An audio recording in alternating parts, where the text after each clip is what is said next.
Ito na yung part 2 ng panggigigil ko dito kay ate. Kasi nga, pinatigil niya yung pag-CPR kay Rene.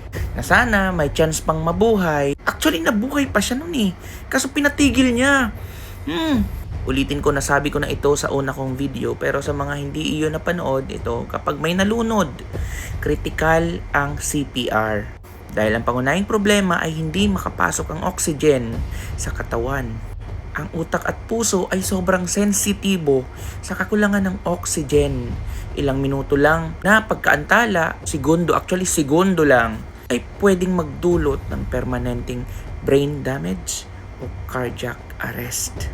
Ito pati, golden minutes. Sa loob ng 4 to 6 minutes itong sa baba na walang oxygen, nagsisimula ng masira ang brain cells. Kaya bawat segundo ng tuloy-tuloy na CPR ay mahalaga. Pagkakuha po kay Butterbone niya, sir, nag-CPR po yung kasamahan nila. And then, itina-stop ko po yung CPR kasi ang gusto ko pong mangyari, habang sini-CPR po siya, gusto ko po i-transport na po si Butterbone niya sa pinakamalapit pong ospital. Bawat segundo mahalaga sa CPR. Yes, nung may nag-CPR kay Rene, sumuka siya, tas nagmura.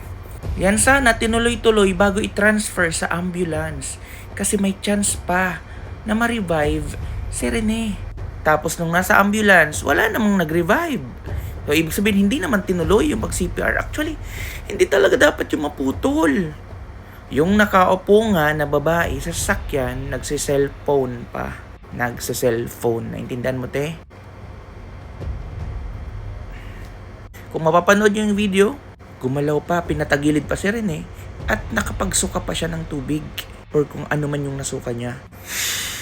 Ito yung malupit. Di ba sabi ko dun sa unang video, may leak. Ito na, basahin ko na. Sabi ni Alisa, actually, sabi nung pinsan ko na taga-Admo, athlete din, nag-leak na to sa GC nila pero di lang mailabas gawa nga ng kung sino man ang magpo-post or maglalabas ng statement regarding kina Rene at Divine matatanggal at mawawalan ng scholarship. So nung naihahon si Rene, may pulso pa daw. Mainit pa yung katawan ni Rene at di pa bloated. As in kayang-kaya pa daw ma-revive. Kung bibilangan, wala pa sa 5 to 10 minutes na nalunod si Rene, di pa siya matigas. Sini-PR siya ng ka-teammate nila while sini-CPR si Rene, tumawag na ng rescue.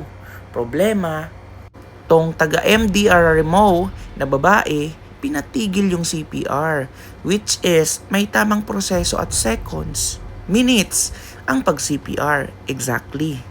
Pero kung dun mismo ginawa ng MDRMO, nag-first aid, ginawa nila kung ano yung tama bago nila dinala sa hospital, possible na buhay pa si Rene. Although, yung MDRMO, medic, di daw marunong at parang natataranta nung nasa ambulance, di rin naka-proper attire yung mga medic ng MDRMO. Nakatsinelas at medyas lang. 20 minutes daw bago nakarating si Rene sa hospital. Not 15 minutes as said by the girl na kinakapikunan ko, yung nagpatigil ng CPR. So kung ginawa sana ng MDRRMO, di pinatigil at sila na nagpatuloy, buhay pa sana. As an MD, may nakausap din akong kakilala na doktor sa Aurora. May chance pa sana si Rene kung dun mismo sana pag-ahon, ginamot na o ginawa ng MDRRMO kahit first aid lang, kaya pa.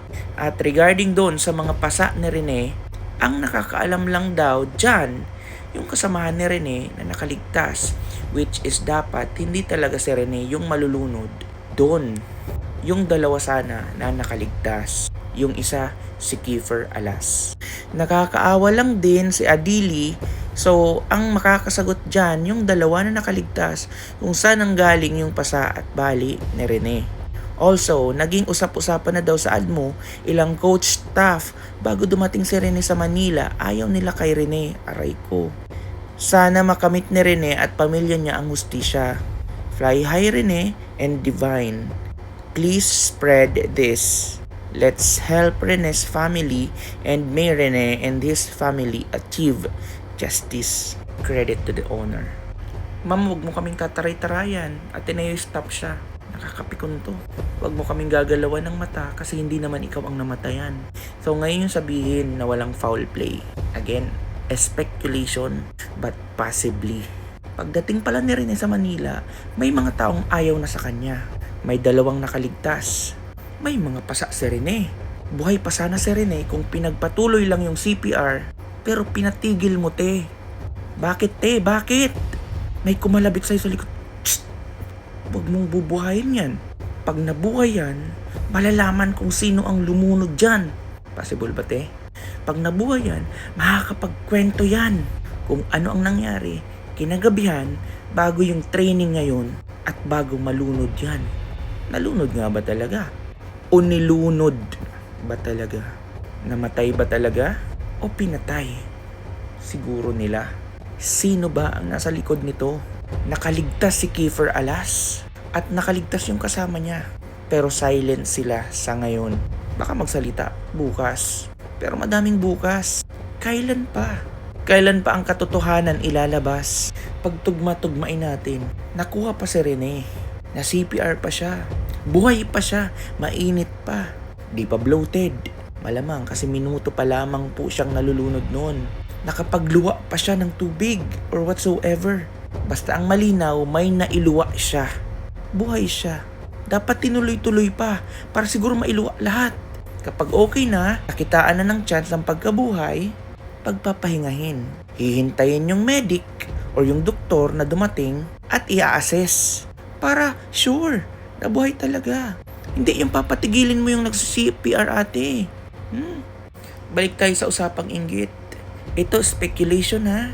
Hanggat wala yung katotohanan, patuloy na mag-speculate ang mga tao. Kasi maku-curious tayong lahat.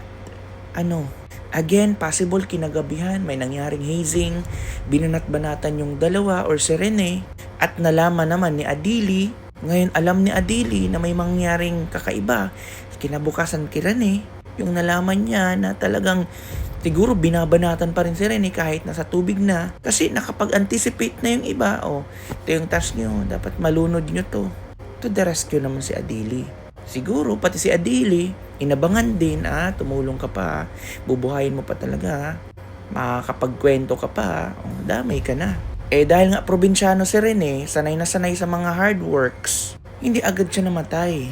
Buhay pa siya. Pinatigil mo talaga, te, yung pag-CPR. Kaya may something talaga May something talaga dito. Possible may mga nabayaran dito. 7 na po ang persons of interest.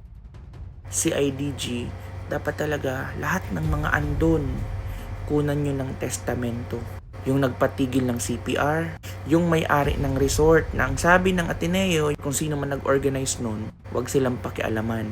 Yung mga nag-organize, yung pinaka-head, si Kiefer Alas, yung 2 nakaligtas, syempre yung manager, at yung Baldwin, idamay mo na to. Gusto ko lang imbestigan to, mataray to nakakagigil kasi to Kasi baka may mga narinig naman siya pwede niya nang i-share.